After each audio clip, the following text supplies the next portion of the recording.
कहानी उनके लिए जिन्हें कोई रास्ता नहीं दिख रहा। यह एक ऐसे लड़के के त्याग की दिलचस्प कहानी है जो बहुत ही गरीब है, दिन भर काम करता है तब जाके कहीं 2 वक्त का खाना नसीब हो पाता है। एक बार की बात है, उसने 4 रोटी बनाई, हाथ धुलने बाहर गया और लौटकर देखता है कि उसकी थाली में 4 नहीं अब 3 रोटियां ही बची हैं। फिर सोचा कि हो सकता है कि मैंने 3 रोटियां ही बनाई हो, और चुपचाप से खाकर सो गया। दूसरे दिन फिर उसने 4 रोटी बनाई, वापस आकर देखा तो 3 ही बची थी। अब ये बड़ी सोच में पड़ गया कि आखिर ये रोटी कौन ले जा रहा है। उसने सोचा चलो अब इसकी निगरानी करते हैं। अगले दिन फिर 4 रोटियां बनाई, बाहर गया, वापस पलटकर देखा कि एक चूहा उसकी रोटी को ले जा रहा था। उसने चूहे को पकड़ लिया और बोला भाई देखो, एक तो मेरी हालत ऐसे ही पतली है, ऊपर से तुम रोटी और लिए जा रहे हो। चूहा बोला भाई तुम्हारी हालत पतली है तो इसमें मैं क्या करूं, लेकिन मुझे मेरे हिस्से का तो खाने दो। फिर भी अगर तुम्हारे पास बहुत समस्या है, जिंदगी से बहुत परेशान हो, तो एक महात्मा है जो तुम्हारी हर समस्या का सही उत्तर दे सकते हैं। और समस्या का सही उत्तर कौन दे सकते हैं? लड़का बोला कौन है वो महात्मा? चूहा बोला महात्मा बुद्ध। अब लड़का महात्मा बुद्ध के पास चल दिया। चलते चलते रास्ते में उसे प्यास लगी, फिर एक झोपड़ी दिखी तो वहां गया और पीने के लिए पानी मांगा। घर से एक बूढ़ी औरत निकली, पानी दिया और पूछ लिया बेटा कहाँ जा रहे हो?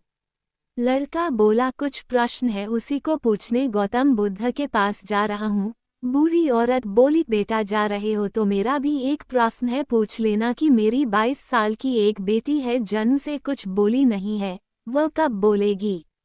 लड़का बोला कोई बात नहीं, अपनी बात पूछने जा रहा हूँ, साथ में ये भी पता कर लूँगा और आपका जवाब मैं जरूर लेकर आऊँगा। और थोड़ा आगे गया तो एक बड़ा सा पहाड़ मिला, अब उसको पार करके दूसरी तरफ जाना था। लड़के को समझ नहीं आ रहा था कि कैसे पहाड़ पार किया जाए। तभी वहाँ एक साधु दिखाई दिए। लड़के ने कहा महात्मन मुझे गौतम बुद्ध के पास एक प्रश्न पूछने जाना था, लेकिन अब समझ नहीं आ रहा है कि कैसे इस पहाड़ को पार किया जाए, उन तक कैसे पहुंचा जाए।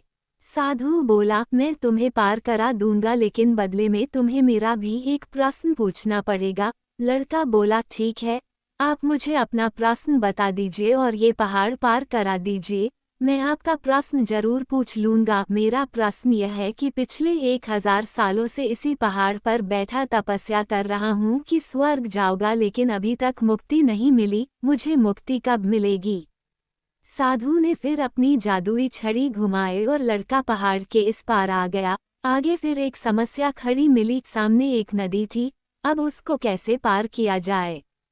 तभी उसे एक कछुआ दिखाई दिया। लड़का कछुआ के पास जाता है और अपना उद्देश्य बताता है और उस पार ले जाने की विनती करता है। कछुआ बोलता है मैं तुम्हें नदी के उस पार तो कर दूंगा, लेकिन मेरा भी एक प्रश्न बुद्ध जी से पूछ लेना। लड़का सोचा अब जा रहा हूँ, इतने लोगों के प्रश्न लिए जा रहा हूँ, चलो तुम्हारा भी एक सही। कछुआ बोला मैं पिछले कई वर्षों से लगभग 500 सालों से इस नदी में हूँ और ड्रैगन बनने की कोशिश कर रहा हूँ, बस ये पूछ लेना मैं ड्रैगन कब बनूंगा। कछुआ उसे नदी पार करा देता है और वो लड़का आगे कुछ समय में गौतम बुद्ध की कुटिया में पहुँच जाता है। देखता है कि वहां पर बहुत से लोग अपनी समस्या लेकर आए हुए हैं और बुद्ध जी सबको उनका हल बता रहे हैं। जब इस लड़के की बारी आई तो उसने अपनी समस्या बताई। बुद्ध जी ने कहा मैं तुम्हारे किन्हीं 3 प्रश्नों का उत्तर दूंगा, अब तुम पूछ सकते हो। लड़का सोचने लगा मेरे पास तो कुल 4 प्रश्न हैं, लेकिन अब किसका प्रश्न कम किया जाए? लड़के ने बूढ़ी औरत को सोचा, फिर उसे उसका 22 साल का इंतजार दिखने लगा। संत के बारे में सोचा तो 1000 साल की तपस्या दिखने लगी। उसने कछुए के बारे में सोचा तो उसे 500 साल की उम्मीद दिखने लगी। फिर उसने सोचा इन सब की समस्या की तुलना में मेरी समस्या तो कुछ भी नहीं है, चलो इन सब की समस्या का समाधान लेकर चलता हूँ। अपना क्या है, जीवन जैसे पहले चल रहा था वैसे फिर चलेगा और क्या, ये सोचकर उसने उन तीनों की समस्या का समाधान बुद्ध जी से मांग लिया। भगवान बुद्ध ने सबकी समस्या का समाधान बताना शुरू किया। कछुए के शरीर पर जो कवच है उसे उतार दे तो ड्रैगन बन जाएगा। साधु, उनके पास जो जादुई छड़ी है उसका त्याग कर दे तो उन्हें मोक्ष मिल जाएगा। बूढ़ी औरत, वह जैसे ही अपनी बेटी की शादी करेगी उसकी बेटी बोलने लगेगी। लड़के ने भगवान बुद्ध को प्रणाम किया और वापस अपने घर को चल दिया। रास्ते में कछुए को बताया कि वह अपनी खोल उतार दे जो उसने अपने ऊपर धारण कर रखा है। कछुए ने ऐसा ही किया और तुरंत ही ड्रैगन बन गया, लेकिन उसकी खोल में बहुत सारे हीरे चिपके हुए थे। कछुए ने लड़के से कहा, अब मैं तो ड्रैगन बन गया, मैं इन हीरों का क्या करूँगा?